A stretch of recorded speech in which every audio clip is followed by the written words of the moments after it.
One of the biggest losers, at least in my mind, was an episode, Vanishing Act. Vanishing Act, that was in there, wasn't it? Stinker. Oh my God, Vanishing Act. And of course, Vanishing Act, the implausibility of a statue being toppled and dragged out to sea and taken somewhere to be melted down for its gold.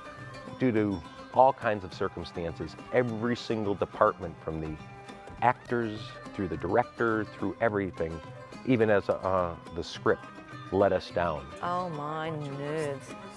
You know, I hate to say it, but I thought the script was a bit sort of make it up as you go. Vanishing Act had to be the stinker of all time. There was also King I don't know Kong. about all time, but for that season maybe.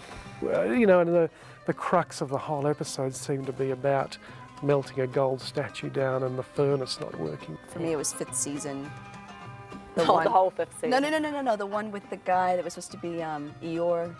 Our balance was we had a certain number, a handful of great episodes, a bunch of middling episodes, and then a few losers. It sort of had narrative flaws and sort of just didn't, you know, just didn't sort of have its own life, didn't run its own way. What were we thinking? And the final insult was, if you watch the episode, the very last shot where the thing that was stolen is back in place, the visual effect is so crummy, you can't even see that what was stolen has been replaced. It was just a little bit of a quantum leap for the audience to accept. Lucy was very interested in becoming a New York real estate saleswoman, and her accent and her performances sort of moulded on somebody that I think she'd met in New York, who was trying to probably sell her an apartment by the... Darling! Ezra, nice to meet you. Charmed, I'm sure, but I'm here on business. Yeah, I had some input in it, but Lucy had a very specific understanding of what she wanted that character to be. So, where are you hiding that statue? Tarsus was just about to have the statue melted down. And I let her run with it, and I thought it was very funny. Oh, my manservant's outside. Would you give him a hand with the baggage? Gorgeous. They know their characters so well because they're series actors, and Xena and Gabrielle are sort of legendary. You know, they'll be part of television history forever, I suspect. And as a director, you do come in and do your bit for an episode, and then someone else is directing after you, and someone's directed before you. So it's very hard to give character notes to them. I think as a director, you can only sit back and watch their first performances and decide whether you think it's real.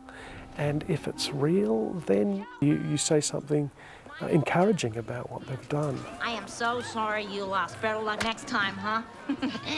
As soon as we're out of here, we will put his plan in motion. So generally, I think you just have to sort of referee or umpire their performances. And I think Renee really needed sort of constructive response.